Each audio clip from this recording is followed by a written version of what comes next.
ठाण्यामध्ये आज शिवसेना आणि मनसेचा संयुक्त मोर्चा महानगरपालिकेवर निघतोय। त्याची तयारी आता सुरू झालेली आहे। आपल्यासोबत ठाण्याचे शिवसेनेचे नेते केदार दिघे आहेत। आपण त्यांच्याशी पण बातचीत करणार, पण त्याआधी आपण ही सगळी तयारी पाहतोय। राम गणेश गडकरी रंगायतनपासून हा मोर्चा निघणार आहे। ते महानगरपालिका आयुक्तालयापर्यंत मोर्चा निघणार आहे। कार्यकर्ते पदाधिकारी यायला आता सुरुवात झालेली आहे। केदार दिघे आपल्यासोबत आहे, आपण त्यांच्याशी बातचीत करणार आहोत।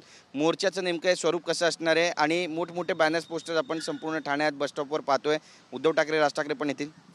आपण बघितलं असेल की अनेक वर्षांपासून ज्यांच्या हातात ही महानगरपालिका होती त्यांच्याकडनं झालेला हा भ्रष्टाचार नुकताच वर्धापन दिनी ज्या सह आयुक्ताला ज्या पद्धतीने लाच घेताना पकडलं गेलं त्या अनुषंगाने बघितलं गेलं तर ह्या ठाणेकर जनता ही त्रस्त झालेली आहे। इथली ट्रॅफिकची समस्या असेल, कचरा व्यवस्थापन असेल, इकडे टँकरचा सर्वात मोठा इश्यू आहे म्हणजे पाण्याचा प्रश्न आहे, त्याचबरोबर दैनंदिन दिवसाच्या ट्रॅफिकची समस्या आहे। आपण प्रत्येक गोष्ट जर का बघितली तर इकडे लोकांना ज्या सुखसुविधा मिळायला पाहिजेत महानगरपालिकेकडनं त्या कोणतीच सुखसुविधा मिळत नाही। आणि म्हणून शिवसेना उद्धव बाळासाहेब ठाकरे आणि त्याचबरोबर महाराष्ट्र नवनिर्माण सेनेचे सर्व पदाधिकारी आणि कार्यकर्त्यांनी एकजुटीने या महानगरपालिकेच्या विरुद्ध हा धडक मोर्चा देण्याचं ठरवलेलं आहे। पण नरेश मस्के यांनी पण आता पत्रकार परिषद घेतली आणि ते उलट तुमच्यावरच आरोप करतात। ते म्हणतात की राजन विचारे हे स्वतः भ्रष्टाचारी आहेत, महानगरपालिकेत त्यांनी भ्रष्टाचार केला। केदार दिघेंना विचारा नेमका भ्रष्टाचार काय होता। आपण वेळोवेळी बघाल ज्या वेळेला ह्यांच्याकडे जेव्हा बोटं दाखवली गेली ह्यांचा कारभार भ्रष्ट आहे हे सिद्ध झालं, ज्या वेळेला ह्यांच्या सिस्टीम्स फेल गेल्या, ह्यांनी आखलेल्या सगळ्या उपाययोजना या खोट्या ठरल्या, त्यावेळेला दुसऱ्यांवरती बोट दाखवणं हे त्यांना खूप सहजरित्या जमतं। आणि ह्याच्या पलीकडे जाऊन लोकांच्या प्रश्नांना बगल कशी द्यायची ह्याच्याकडे ह्यांचं मुख्य लक्ष असतं। मला असं वाटतं हे सगळं करण्याच्या ऐवजी जर का लोकांच्या प्रश्नांवरती काम केलं असतं आणि ठाणेकर जनतेला जर का सुखसुविधा दिल्या असत्या तर कदाचित अशा पद्धतीची वल्गना करण्याची गरज नसती पडली। आनंद दिघे यांच्या पण नावाचा त्यांनी उल्लेख केला की त्यांनी सुद्धा आक्षेप घेतला होता आणि त्यानंतर नंदलाल समितीची स्थापना केली होती। खरी गोष्ट आहे, मी दरवेळेला हे सांगतो, गेले 3.5 वर्ष जेव्हापासून मी जिल्हा प्रमुख झालो तेव्हापासून मी हे सांगतोय की दिघे साहेबांनी या महानगरपालिकेचा भ्रष्टाचार काढलेला, आज तो भ्रष्टाचार कित्येक पटीने वाढलेला आहे। मला असं वाटतं हे जेवढे काही तिकडे लोकप्रतिनिधी बसलेले होते आणि जे काय हे म्हणतात की हा महानगरपालिका आम्ही चालवतो आणि चांगल्यारीत्या चालवतो, खऱ्या अर्थाने ह्यांनाच विचारलं पाहिजे की हा भ्रष्टाचार कुठच्या पद्धतीने होतोय। आपण बघू शकाल की ह्या लोकांनी महानगरपालिकेची कंप्लीट सिस्टीम ही पोखरून काढलेली आहे। जर का एखादा अधिकारी राजरोसपणे लोकांना गृहीत धरून, या ठाणेकरांना गृहीत धरून जर का तिकडे लाच घेताना पकडला जातो, याचा अर्थ असा आहे की खालपासून वरपर्यंत सगळ्या सिस्टीम्स या करप्ट झालेल्या आहेत। त्याही पलीकडे जाऊन जे अनधिकृत बांधकामं चालतात हे कोणाच्या वॉर्डामध्ये चालले आहेत, कुठच्या पद्धतीने चालले आहेत, तिकडे लोकप्रतिनिधी कोण आहेत, त्याच्या पलीकडे जाऊन इथले जे अधिकारी वर्ग आहेत ते डोळे बंद करून काय, याचा अर्थ कुठेतरी पाणी मुडतंय आणि ह्यांना कुठेही तो अंकुश ठेवता नाही आला, म्हणून दुसऱ्यावरती बोट दाखवण्याचं काम हे लोक करतात। भ्रष्टाचारानं बरबटलेले लोक आज खरं तर मोर्चा करताय अशी टीका तुमच्यावर करतात। नरेश मस्के जे काय म्हणतायत ते तुम्हाला पटतंय का आणि त्याला उत्तर कसं देणार। नाही, त्यांना बघा वेळोवेळी जेव्हा जेव्हा त्यांच्यावरती हे प्रश्न आले, लोकांच्या बाबतीतले प्रश्न जेव्हा विचारायला गेले त्यावेळेला ह्या लोकांनी त्या प्रश्नांना सहजरित्या बगल देण्याचा प्रयत्न केला। पण यापुढे अशी गोष्ट होणार नाही। जेवढे भ्रष्टाचार या महानगरपालिकेमध्ये झालेले आहेत यांनी साधं उदाहरण द्यावं ना, जर का एवढा अंकुश यांचा आहे आणि भ्रष्टाचार नाही असं म्हणतात हे महानगरपालिकेवरती, असं जर का हे म्हणत असतील तर मग अनधिकृत बांधकामं कशी काय होतात, मग तिथला वॉर्ड ऑफिसर काय करतो, तिकडे ह्यांचे जे लोकांचे जे लोकप्रतिनिधित्व करतात ते लोक काय करतात, याचा अर्थ हे सगळं गोडबंगाल त्यांच्या आपापसामध्ये शिजतं। आणि म्हणून मी तुम्हाला सांगत आलो की ज्या वेळेला ह्यांच्याकडे बोटं दाखवली जातात त्यावेळेला बगल देऊन दुसऱ्यांवरती आरोप करायचे, हे एवढंच काम करू शकतात।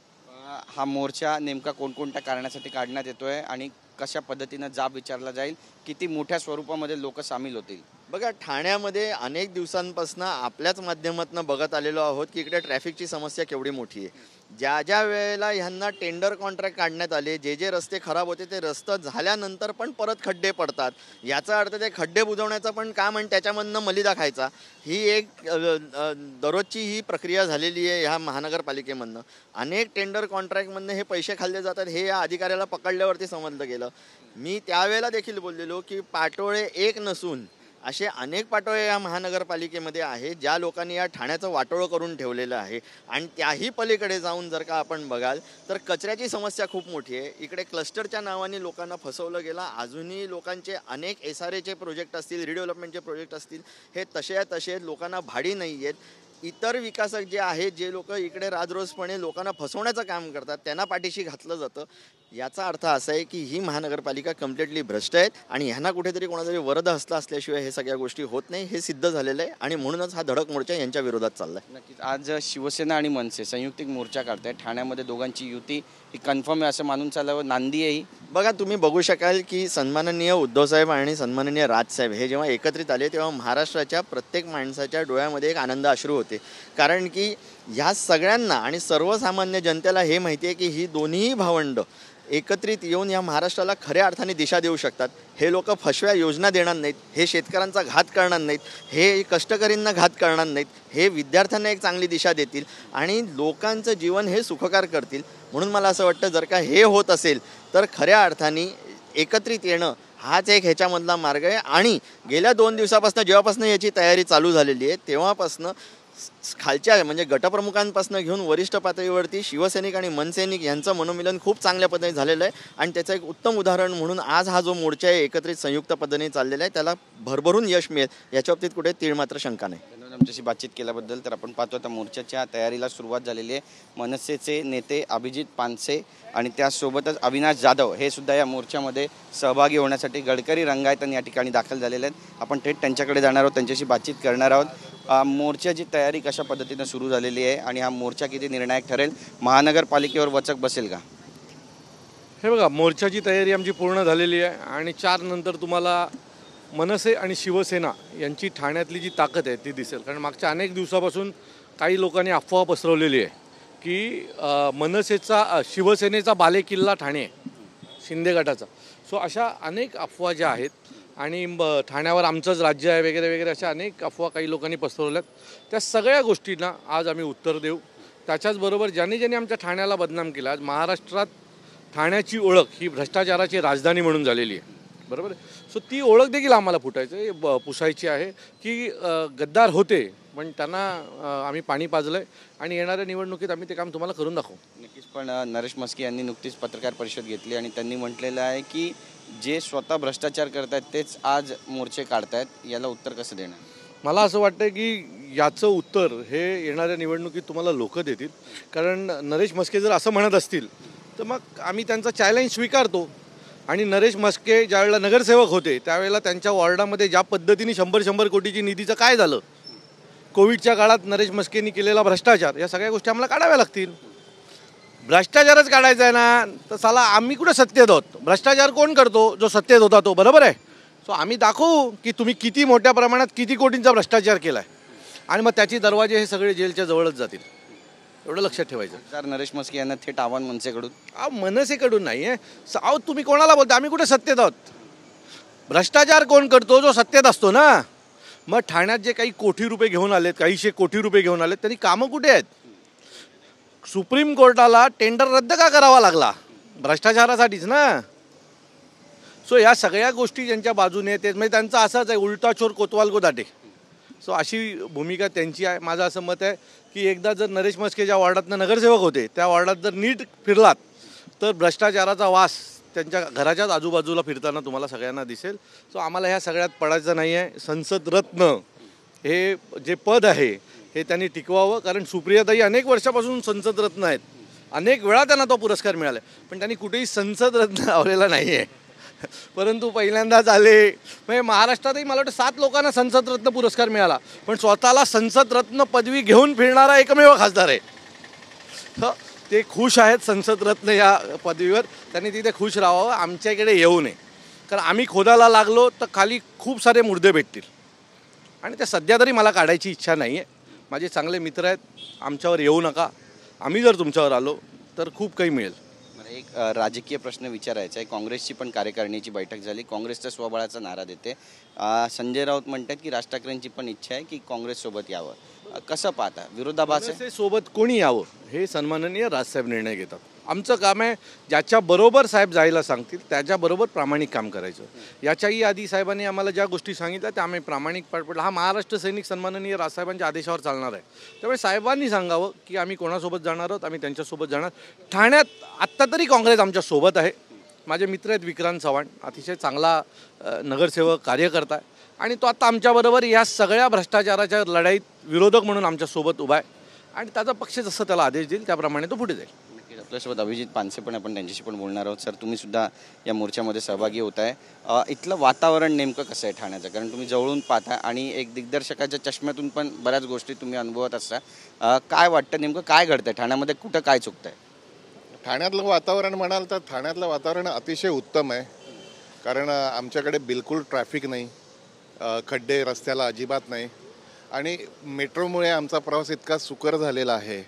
आणि टँकर वगैरे तर ह्या गोष्टी म्हणजे तुम्ही आता विचारा ना कोणाला टँकर म्हणजे काय विचारतात, कारण पाण्याचं धरण ठाण्याला आहे. त्यामुळे वातावरण म्हणाल तर अतिशय उत्तम आहे चाललेलं आणि त्याचाच आनंद सोहळा म्हणून मोर्चा काढतोय आम्ही. पण तुमच्या भावना समजत आहेत की या सगळ्या समस्या आहेत, खड्ड्यांच्या समस्या आहेत, पाण्याच्या समस्या आहेत, टँकर मागवावे लागत आहेत. महानगरपालिका काय करते हा पण तर विषय आहे मोठा आणि महानगरपालिकेच्या अधिकाऱ्यांवर भ्रष्टाचाराचे आरोप आहेत. नरेश मस्के म्हणतात की राजन विचारे यांनी भ्रष्टाचार केलेला आहे. आनंद दिघे यांनी सुद्धा आरोप केले होते आणि त्यानंतर त्यांनी नंदलाल समितीचा सुद्धा आढावा एक दाखला त्या ठिकाणी दिला, काही पेपर्ससुद्धा दाखवले. त्यामुळे भ्रष्टाचारी लोक मोर्चे काढतायत आता, अशा पद्धतीची टीका ते तुमच्यावर करत आहेत. नशीब आज दिघे साहेब त्यांचं हयात नाहीत दिघे साहेब ना, हे यांचं नशीब आहे. नाहीतर दिघे साहेबांनी जेव्हा असे प्रकार घडले होते त्यावेळेला पट्टा काढून इथे आनंदाश्रमात दिघे साहेबांनी चोपलं होतं एका नगरसेवकाला. त्यानंतर ठाणं सुधारलं आहे. दुर्दैवाने दिघे साहेब आज हयात नाहीत. हे 40% जो काही वाटा घेत आहेत तो आता 60%वर घेतला आहे. 40%त 20% कॉन्ट्रॅक्टरचा पाहिजे, तर 20%त काय कामं होतात तुम्हाला दिसत आहेत. एकही काम माननीय मुख्यमंत्रीपद असताना, माननीय उपमुख्यमंत्रीपद असताना गेल्या 7, 8, 10 वर्षात ठाण्यामध्ये तुम्हाला भरीव काम काय झालं आहे? कुठलंही एक काम सांगा मला. आज मी त्या विषयावर सगळ्यावर बोलणार आहे संध्याकाळी. पण एक ठाणेकर म्हणून, एक सजग ठाणेकर म्हणून आणि कुठलं सांगता दिग्दर्शकाच्या भूमिकेतून अस्ताव्यस्त झालेलं, अतिशय उद्विग्न ठाण्याला राहतो सांगायला लाज वाटण्या इतपत ठाणं आता जर हे होत असेल, तुम्हाला इकडून कुठेही प्रवास करता येत नसेल, अतिशय हे टँकर माफियाची एक लॉबी उभी होत असेल, आज या सगळ्या गोष्टीचं आमच्यावरच म्हणजे काय उलटा चोर कोतवाल कोडाटे. हे बघा, नरेश मस्के हे प्रवक्ते आहेत, त्यांना त्यांची भूमिका मांडायला लागेल. आज ठाण्यात भाजप, आज युती कोणाची आहे? भाजप शिवसेना युती आहे ना, शिंदे गट शिवसेना आणि भाजप. आज भाजपचे आमदार जर आरोप करत असतील यांच्या भ्रष्टाचारावर, तर आम्ही तर फार लांबचे होतो. आधी आपापसातलं तर काय ते मिठवा पहिले काय ते. आज इथून असलेले आमदार संजय केळकर यांचे तुम्ही मागचे प्रश्न काढून बघा. तो प्रश्न काढल्यानंतर, विधिमंडळात प्रश्न काढल्यानंतर त्याचा पाठपुरावा न करता तो प्रश्न कुठे गायब होतो आणि का गायब होतो हाही आम्हाला प्रश्नच आहे. या सगळ्यामध्ये तुम्ही लक्षात घ्या, एक ठाणेकर म्हणून मी जन्मात, आता तुम्ही अगदी ज्या प्रांगणात गडकरीच्या हे घेतात इथे आमचं आयुष्य गेलं होतं कलाक्षेत्रातलं. आज या सगळ्या गोष्टीमध्ये तुम्हाला काय दिसतं ठाण्यात गेल्या 50 वर्षात? मागे 50 वर्षात नाही, या मागच्या सगळ्या या काळामधलं आज 5-10 वर्षात या सगळ्या गोष्टी बजबजपुरी झालेली आहेत. अनेक प्रकल्प आणले जातात, ते का आणले जातात हे आता कळायला काही दुधकुळे नाहीत लोक. आज प्रकल्प आणणार, पैसा आणणार, त्याच्याशिवाय भ्रष्टाचार करू शकणार नाही आणि हे अत्यंत उद्विग्न परिस्थिती आहे. काही ठोस मुद्द्यांवरती आज तुम्हाला ऐकायला मिळेल. नक्कीच. पण आज मोर्चाचं नेमकं हे स्वरूप कसं असणार आहे आणि निर्णायक ठरेल? आणि याला जोडून आणखी एक प्रश्न आहे की दोन्ही ठाकरे बंधूंच्या युतीची हा मोर्चा म्हणजे एक नांदी असं म्हणावं का? मला असं वाटतं की ह्या मोर्चाचा आणि युतीच्या घोषणेचा तुम्ही काही परस्पर संबंध लावण्याचं काही कारण नाही. हा ठाणेकरांचा मोर्चा आहे जो समान भावनेतनं एक विरोधकांचा मोर्चा म्हणून आला. शिवसेना आणि मनसे एकत्र येऊन हा मोर्चा करतात. आज ती युती होईल का, ते राजकारणात काय होईल, मला असं वाटतं हा संपूर्ण निर्णय केवळ माननीय राजसाहेबच घेऊ शकतात आणि राजसाहेबांच्या आदेशावर चालणारे आम्ही आहोत.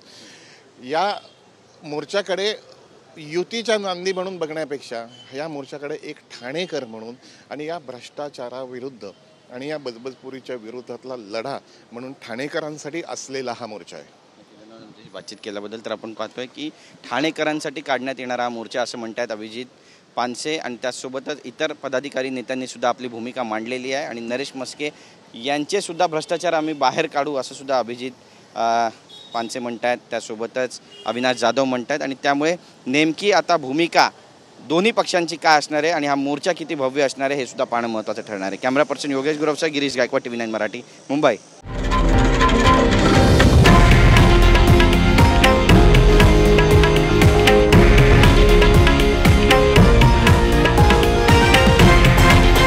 हे आहे देशातील नंबर 1 न्यूज नेटवर्क आणि आपण पाहत आहात TV9 मराठी, एकमेव.